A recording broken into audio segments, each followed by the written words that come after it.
આપણે ઘણીવાર ગાડી ચલાવતા હોઈએ ને, સ્ટેરિંગ આપણા હાથમાં હોય, એક્સિલરેટર પર પગ હોય, એટલે આપણને એમ જ લાગે કે ભાઈ ક્યાં જવું છે એનો કંટ્રોલ આપણા જ હાથમાં છે.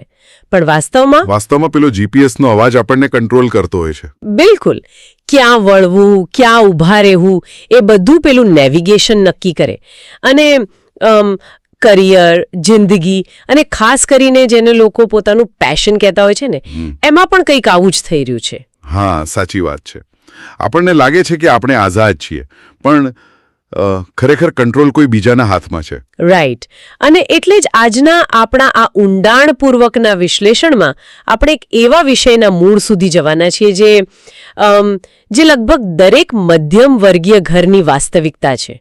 એટલે કે પોતાના પેશનને અનુસરવું વિરુદ્ધ આર્થિક સુરક્ષા. આ એક એવો મુદ્દો છે જે ડાઇનિંગ ટેબલ પર પિતા અને પુત્ર વચ્ચે અથવા તો કોલેજની કેન્ટીનમાં મિત્રો વચ્ચે સૌથી વધુ ચર્ચાતો હોય છે. એકદમ સાચી વાત. પેશન અને પૈસા વચ્ચેની આ જે ખેંચતાણ છે ને, એ બહુ જટિલ છે. આધારે આજે ચર્ચા કરીશું. આપણો હેતુ બહુ સ્પષ્ટ છે. જેને લોકો પોતાનું પેશન કહીને રાત દિવસ એક કરે છે, શું તે ખરેખર એમનો પોતાનો અવાજ છે, કે પછી તે પણ પેલા જીપીએસની જેમ સમાજ દ્વારા મગજમાં ઇન્સ્ટોલ કરી દેવામાં આવેલું કોઈ સોફ્ટવેર છે? ચાલો આને ડીકોડ કરીએ. અને આ પ્રશ્ન એટલે પણ મહત્વનો છે કારણ કે આજના સમયમાં પેલું ફોલો યોર પેશન છે ને, એક ટ્રેન્ડ બની ગયો છે. હા, ટ્રેન્ડ તો છે જ. લોકો એના માટે નોકરીઓ છોડી દે છે, બહુ મોટા જોખમો લે છે. પણ જુઓ, એક સામાન્ય મિડલ ક્લાસ માણસ માટે આ પેશન વિશે વિચારવું એ તો બહુ મોટી લક્ઝરી છે. હું તો એવું જ માનું છું. બરાબર. આ વક્તવ્ય દરમિયાન ગરિમા પાઠક નામની એક વિદ્યાર્થીનીએ બહુ જ સચોટ મુદ્દો ઉઠાવ્યો હતો. એણે સીધું જ પૂછ્યું કે ભાઈ, આ પેશન ફોલો કરવાનું કામ શું માત્ર એવા લોકો માટે છે જેમના પરિવારની આર્થિક સ્થિતિ પહેલેથી જ બહુ મજબૂત હોય? રાઈટ. કારણ કે મિડલ ક્લાસ પરિવારનું યુવાન તો સૌથી પહેલા એ જ વિચારશે ને કે ઘરનું ઈએમઆઈ કેમ ભરવું. બિલકુલ. રોજીરોટી કેમ કમાવી? ભૂખ્યા પેટે થોડું કોઈ ગિટાર વગાડી શકે. સાચી વાત છે. જો નવું સાહસ નિષ્ફળ ગયું તો અમીર લોકો પાસે તો બેકઅપ પ્લાન હોય છે, પણ મિડલ ક્લાસનું તો બધું જ રોળાઈ જાય ને. આ એકદમ વ્યાજબી ડર છે. અને અહીં આચાર્ય પ્રશાંત આખી સામાજિક વ્યવસ્થાનું 2 ભાગમાં વિભાજન કરીને બહુ જ સરસ રીતે સમજાવે છે. આપણે સામાન્ય રીતે લોકોને તેમની કરિયરની પસંદગીના આધારે 2 અલગ વર્ગમાં વહેંચી શકીએ. ઓકે, કયા 2 વર્ગ? સમજો કે એક ડાબી બાજુનો વર્ગ છે અને એક જમણી બાજુનો વર્ગ છે.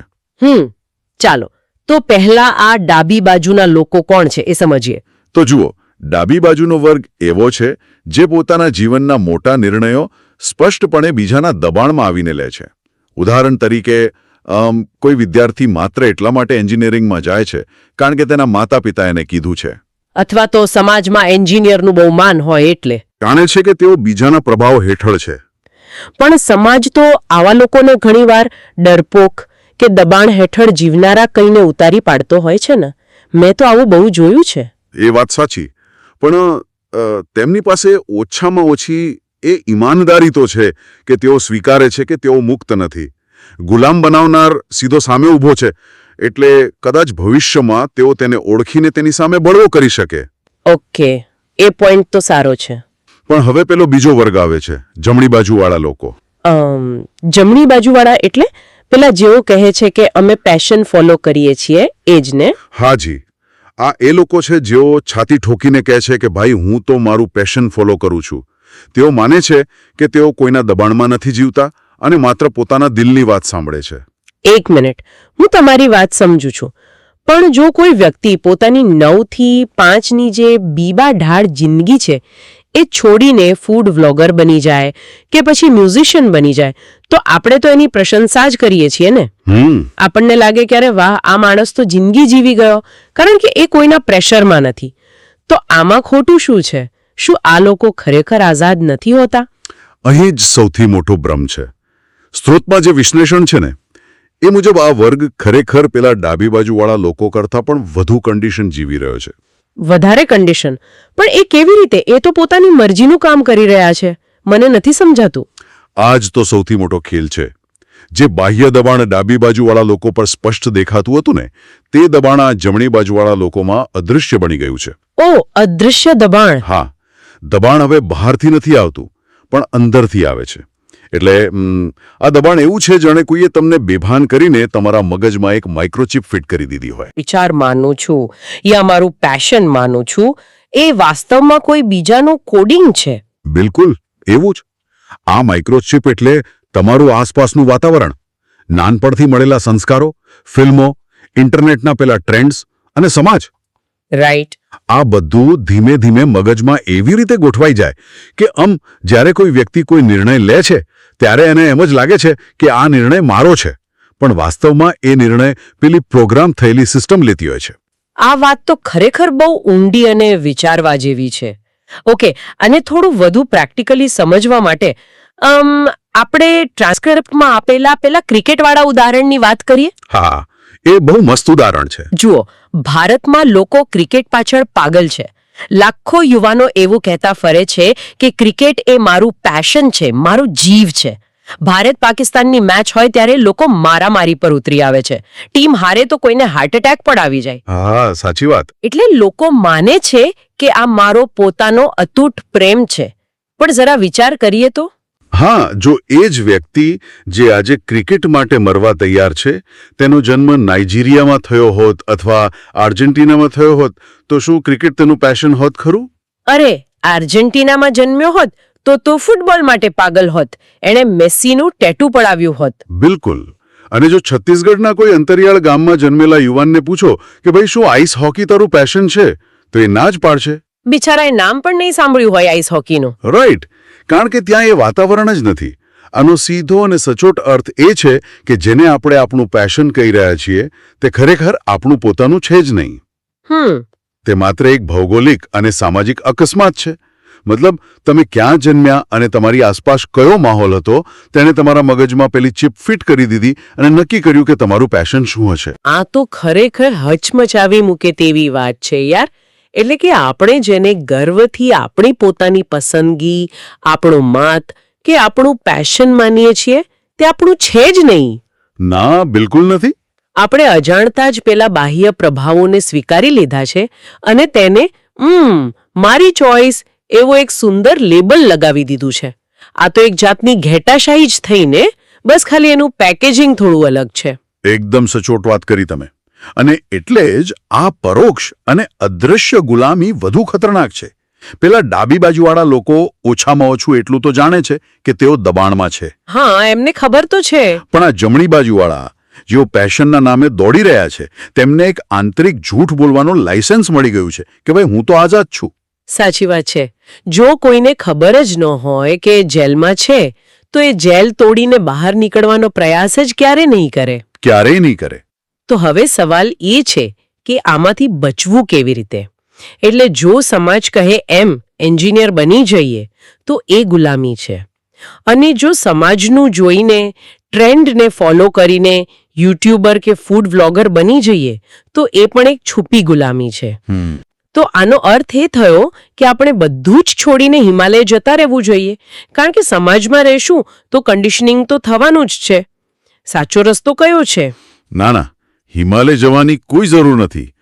આ બંનેની પેલે પાર એક ત્રીજો રસ્તો પણ છે અને સ્ત્રોતમાં તેને જ સાચું જીવન અને સાચી સ્વતંત્રતા કહી છે. ઓકે, આ ત્રીજો રસ્તો કયો છે?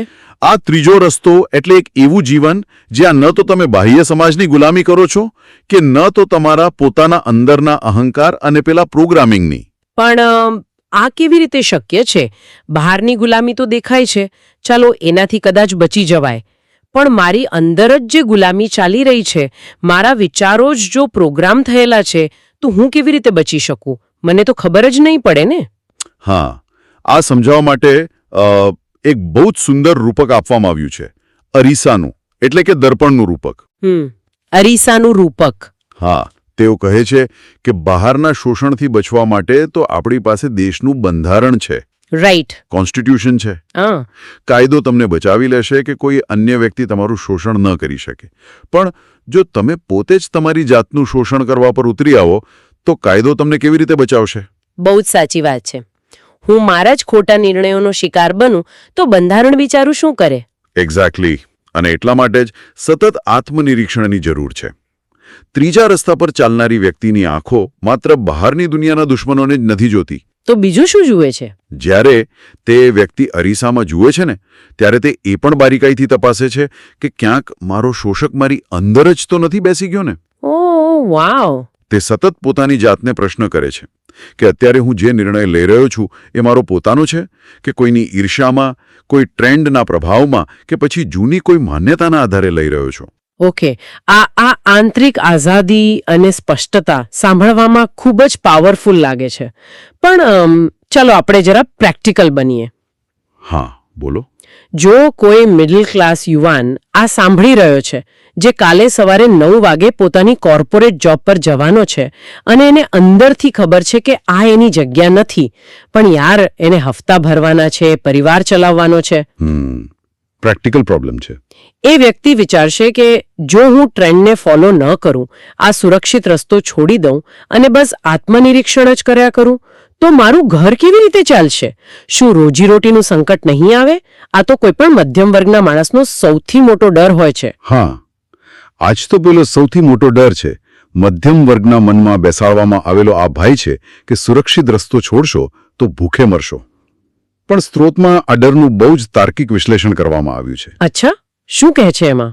એમાં એવું સમજાવ્યું છે કે જ્યારે કોઈ વ્યક્તિ સાચી આંતરિક સ્વતંત્રતા સાથે કોઈ કામ કરે છે ત્યારે તેમાં ઉત્કૃષ્ટતા એટલે કે એક્સલન્સ આવે જ છે. એક મિનિટ, મારે અહીં તમને થોડા રોકવા પડશે. માત્ર અંદરથી આઝાદ હોવાથી રોજીરોટી કઈ રીતે મળી જાય? જો કોઈ વ્યક્તિ સંપૂર્ણ આઝાદીથી પેઇન્ટિંગ કરવાનું શરૂ કરે કે લાકડાનું ફર્નિચર બનાવવાનું શરૂ કરે, તો એમાં એવી વેલ્યુ કેવી રીતે ક્રિએટ થાય કે માર્કેટ એને પૈસા આપે? બહુ જ સારો પ્રશ્ન પૂછો. સમજો કે જ્યારે તમારા મનમાં કોઈ ગૂંચવણ નથી હોતી, જ્યારે તમે સમાજ શું કહેશે, આ કામથી મને કેટલો ફાયદો થશે કે હું કેટલો મહાન દેખાઈશ, એવા બધા સ્વાર્થથી મુક્ત હોઉં છો ને, ત્યારે તમારું 100% ફોકસ માત્ર એક કામ પર હોય છે. રાઈટ, એટલે ડિસ્ટ્રેક્શન ઝીરો થઈ જાય. બિલકુલ. અને એના લીધે તમારા કામમાં એક એવી શુદ્ધતા અને ક્વોલિટી આવે છે જેને આપણે ઉત્કૃષ્ટતા કહીએ છીએ. અને જ્યારે કોઈ પ્રોડક્ટ કે સેવાની ક્વોલિટી આટલી ઊંચી જાય છે ત્યારે માર્કેટ કે સમાજ તેને ઇગ્નોર કરી શકતું જ નથી. એટલે કે મૂળ વાત ફોકસની છે.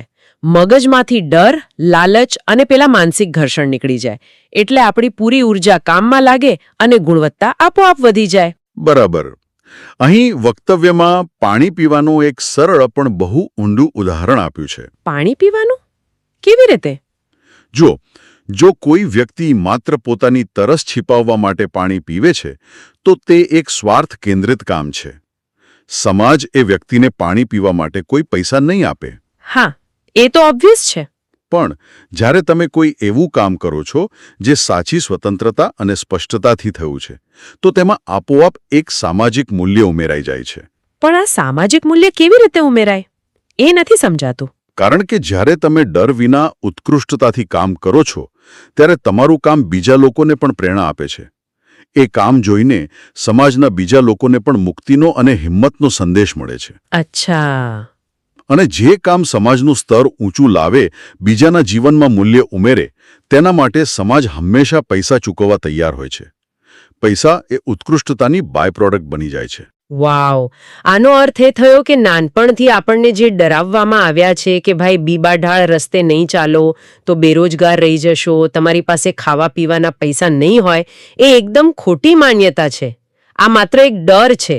હા, અને એટલું જ નહીં, ઝૂક્યા વિના, વેચાયા વિના અને કોઈ મોટા બોસ સામે ઘૂંટણીએ પડ્યા વિના પણ એક સુંદર, શાંત અને ગરિમાપૂર્ણ જીવન જીવી શકાય છે. કદાચ પ્રાઇવેટ જેટ ન ખરીદી શકાય, પણ ભૂખે તો બિલકુલ નહીં મરાય. સાચી વાત છે. અને મને લાગે છે કે આ આંતરિક આઝાદી અને જ્ઞાનની વાસ્તવિક અસર માત્ર કરિયર પૂરતી સીમિત નથી રહેતી. ના, એ તો જીવનના દરેક પાસા પર અસર કરે છે. હા, કારણ કે ટ્રાન્સક્રિપ્ટના અંતમાં એક યુવતીએ પોતાનો જે અનુભવ શેર કર્યો છે તે આ આંતરિક આઝાદીનો બહુ જ સશક્ત ઉદાહરણ છે. બિલકુલ. તે યુવતીનો અનુભવ ખૂબ જ પ્રેરણાદાયક છે. તેણે જણાવ્યું કે પહેલા તે એકલા મુસાફરી કરતા ખૂબ ડરતી હતી. આ ડર એ બીજું કંઈ નહીં પણ સમાજે તેના મગજમાં ઇન્સ્ટોલ કરેલી એક ચીપ જ હતી, એક જાતનું કન્ડિશનિંગ હતું. હા, છોકરીઓ એકલી ન જઈ શકે, સલામત નથી, એવું બધું જે સમાજ શીખવાડે છે. રાઈટ. પણ જ્યારે તેણે વેદાંત, ગીતા અને ઉપનિષદના જ્ઞાન દ્વારા આત્મનિરીક્ષણ કરવાનું શરૂ કર્યું, પોતાની જાતને ઓળખી, ત્યારે તેના જીવનમાં એક બહુ મોટો બદલાવ આવ્યો. એણે પોતાના ડરને ફેસ કર્યો. હા, અને તેણે જાતે જ સ્વીકાર્યું કે હવે તે રાત કે દિવસના કોઈ પણ ભેદભાવ વિના સમગ્ર દેશમાં ગમે ત્યાં નીડર બનીને એકલા મુસાફરી કરી શકે છે. આ જ છે સાચી સ્વતંત્રતાનું પરિણામ. જ્યારે અંદરથી ડર અને ખોટી માન્યતાઓ નીકળી જાય છે ત્યારે આપણે કોઈ પણ પરિસ્થિતિમાં હિંમતભેર ઊભા રહી શકીએ છીએ. હા, સાચું જ્ઞાન માત્ર પુસ્તકોમાં નથી રહેતું. તે તમને રોજબરોજના જીવનમાં પ્રેક્ટિકલ હિંમત આપે છે. બરાબર છે. તો જો આજે આપણે જે કંઈ પણ વાત કરી એનો આખો અર્ક કાઢીએ તો સાચી સ્વતંત્રતા એ પેલા ગાડરિયા પ્રવાહમાં ચાલવામાં નથી કે માત્ર આંખ બંધ કરીને બીજાની વાતો માની લેવામાં નથી.